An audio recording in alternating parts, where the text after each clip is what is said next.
you guys, putting on weight in the peak of summer, brutal.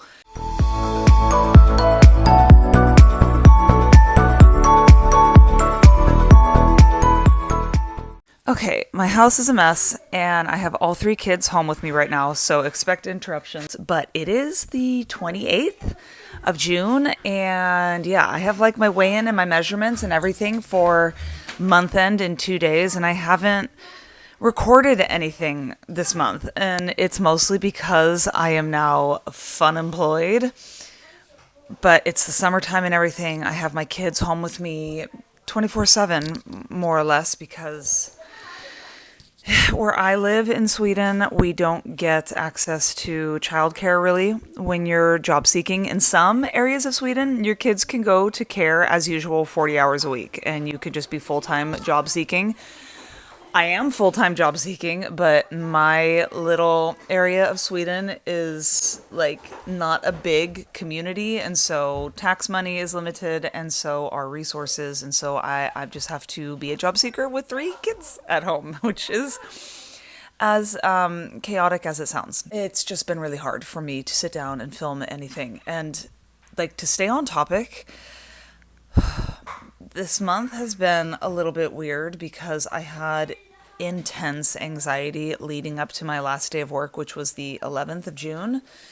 Very, very like suffocating, sweltering anxiety. And it made going to the gym very difficult. I still went, I still stuck with it, but like I didn't have much of an appetite. So eating in a caloric surplus didn't happen really the first half of the month.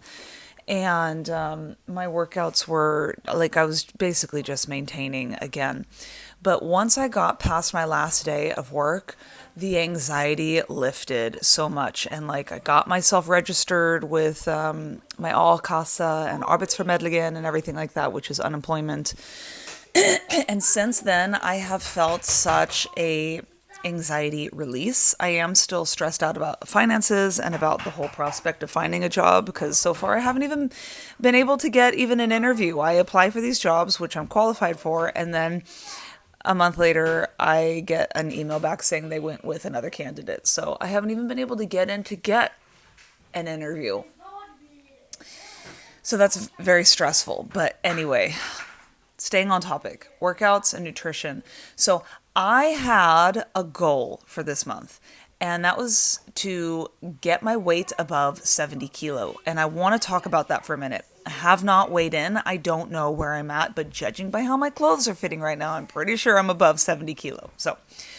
But last month end, I don't know if I can't remember now if I had lost weight or I was basically just maintaining. I basically just maintained last month, and that was because I was not eating in a surplus. My workouts were great, but I was not tracking my macros and I was not eating in a surplus. I find that like I'm mostly, if I don't force myself to eat, I'm just eating at maintenance, give or take. And like I realized at the end of last month that I really need to put my money where my mouth is. If I want, like I've been plateaued on progressive overload for a couple months now.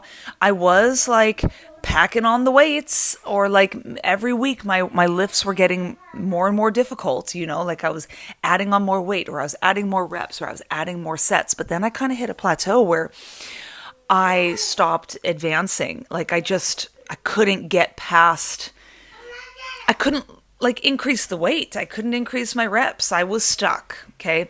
And sure enough, so was my weight. My weight didn't really go anywhere last month. And I realized this month that if I'm going to do this thing, if I'm really going to be serious and put on muscle mass, I need to be eating in a surplus. I need to be building muscle, and the scale wasn't showing I was doing that, and my lifts weren't showing that I was putting on muscle. It just showed that I was maintaining, and I was very comfortable in the body I was in, but I still want to put on more muscle mass.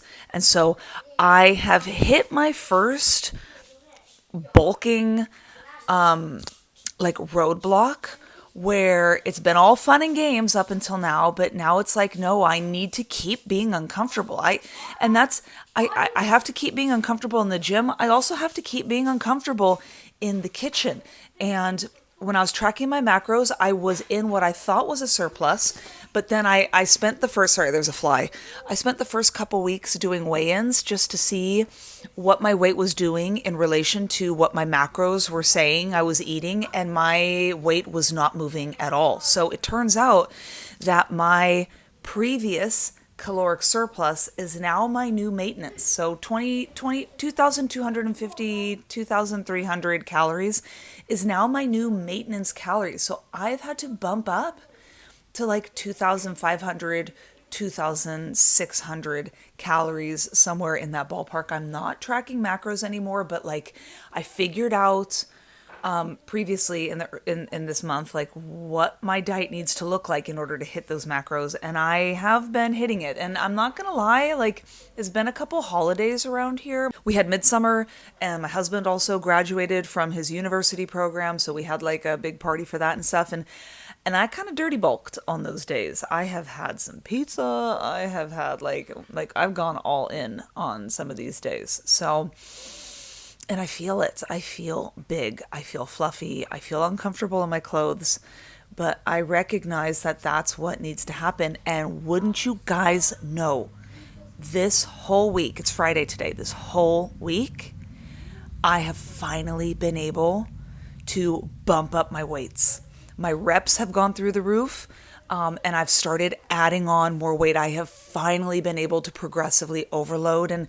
And I think it's just because the past 6 weeks, not the past 6 weeks, like prior to 2 weeks ago, the 6 weeks prior to that, I was just maintaining and I didn't know it. I didn't realize that I had increased my metabolism, that my caloric surplus had turned into maintenance. But I'm really pleased with how my physique is looking.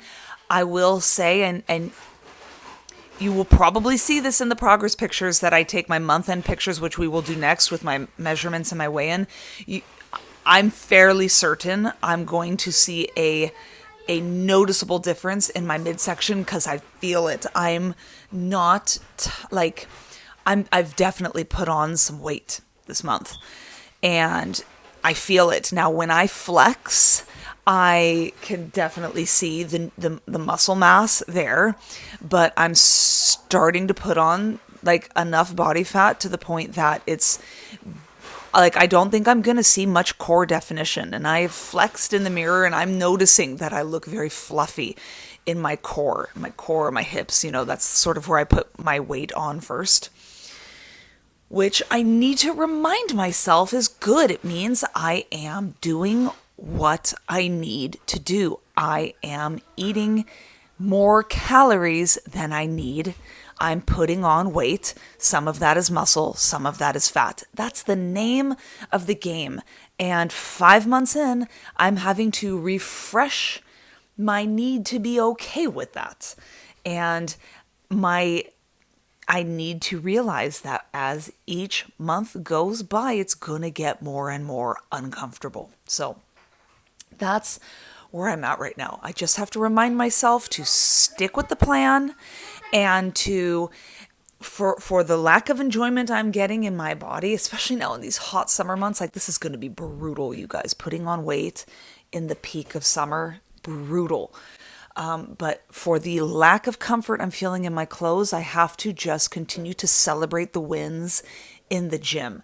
And I'm not going to lie, when it comes to the gym, I'm having some issues with a couple of my days.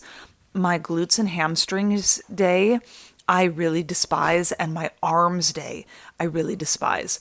My quads and calves day, I'm good with. I have found some exercises that I'm having fun with, like the leg press, for instance.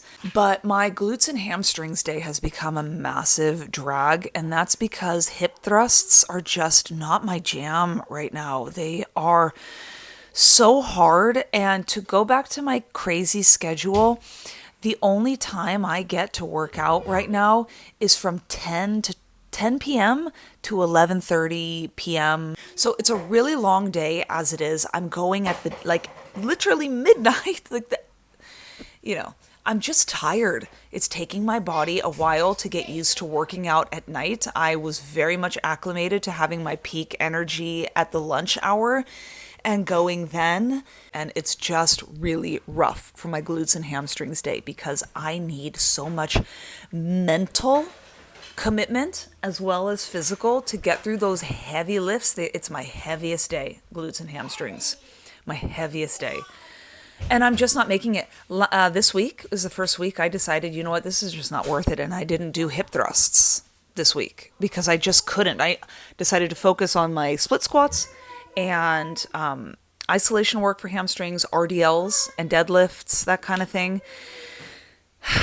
I don't know what I'm going to do. I don't know actually what I'm going to do. Like, I need to just suck it up and do the work, but it's really, really hard. So that's the issue I'm having with my glutes and hamstrings day. And then my arms day, I'm just so unmotivated. Like, I had it last night. I did it. I did the whole program, but working arms is so boring for me. I can't think of anything more boring than bicep curls. Shoulders, I really love to work out. What?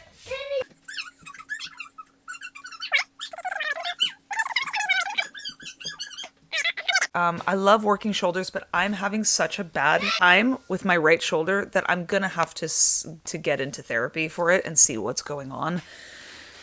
Triceps I like to work out, but biceps are just so boring. Anyway, it's chaos with my kids, so I gotta go. Let's end this clip now, and we will cut to 2 days from now when we do weigh-in, measurements, progress pictures. I don't know. I'm so scared of how much I weigh, but I also really hope I got above 70 because I just got to keep trucking through this thing. So let's go find out. Okay, fam, it's Saturday morning and we're going to do a full body day today. Nobody's here at the gym yet, so I'm just going to film some clips and we will see what happens. I have decided I'm going to start the day with hip thrusts because I didn't do them on my glutes and hams day. So I'm gonna bring you guys along for as long as nobody comes into the gym. So here we go.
It is June 30th, so we are going to do measurements right now and then progress pictures, and I will put it like all up on the screen somehow. I did weigh in this morning and I'm like 70 and a half kilos, 70.55. Here's my weight chart thing. Yeah, so we did it. We did it. We busted through that 70 kilo plateau, or the 68, 69 kilo plateau I was sort of in, and we're getting up there. Let's do measurements. A few moments later. I'm in my laundry room right now, so I'm really sorry if it's loud, but I just calculated everything and took my progress pictures, and oh my god, I'm so happy right now. I continually am getting like just these crazy moments of realizing that, oh my god, this whole process is working. It's working. I gained the weight. That I was really pumped about, and I've gained the strength now in the gym. I am progressing all my lifts and everything, so those two things alone were very, very exciting, but I feel the weight on my body, and I don't know, it shakes your confidence when you're used to diet culture and you're used to wanting to be smaller. The fact that you are like consciously getting bigger is just a very difficult thing to wrap your head around. But enough gabbing. Here are my measurements. These are going to be my measurements from now versus like the gains or losses versus last month. So that's what I have here for this month, and I did gain all around, including my hips and my waist, which means, yes, I am putting on body fat, and I expect that some of the weight, a lot of the weight I put on this month was body fat because I gained 1.5 kilo. But I also gained in my glutes and my quads, and I finally gained size in my biceps. Both of them. Oh my God, I have been stuck at my bicep measurements forever. So I can't even tell you how pumped I am about that. And then here is my overall gains or losses. I think it's all gains since I started my bulk. So that's what I have going on here. And I am just so pumped. Here are my progress pictures. I don't really know what I'm going to say right now that hasn't already been said to like fill the time, but now we will just do a comparison of the beginning of my bulk to current. And you guys, do you see how big my butt has gotten? Oh my God. My butt is huge. I have gained 5.5 kilo, right? 12 pounds. I swear to God, it's gone all to my butt. P.S. It's definitely the RDLs and the deadlifts. That is the only thing I've changed over the course of the past couple months, and dang, has it made a difference. Anyway, here are some now progress pictures from other times in my recent life that I have weighed this much. Here is, I believe, May of 2020 when I was doing my postpartum body, like that was my weight loss phase from after having my second baby. I weighed the same amount in those top pictures as I do on the bottom. Definitely you can see a body composition change there. And then these photos here are, I believe, from May of 2022 when I was 1 month postpartum with Benny. So this is like a postpartum body. I'm just showing illustrations of what the same amount on the scale can look depending on what your body composition looks like. So that's the only purpose of these comparison photos. But this was my postpartum versus now, weighed the same amount. I believe I weighed 71 kilo in those top pictures, so like 0.5 kilo more than I do now. And then here, when I was still doing my postpartum body rebuilding journey after having Benny, this was sort of, this was right around the time, I believe, that we had decided to start trying for another baby, which ended up being the losses we had that year. But that's what those top row of pictures was. That was before all the pregnancies and miscarriages versus now. Again, weighed the same amount in both sets of pictures, but it definitely looked different now. And I feel like these are important pictures for me to keep in mind because the scale number can be scary. The scale number can be scary. And it's really important to look back and be like, oh, wait, the scale is literally just a number. It doesn't say anything about body composition. So I got kids coming in. Hold on, Mace. So I got to go. But that is the update for this month. Onward ho, more of the same stuff for next month. So yeah, here we go. Time to make more gains.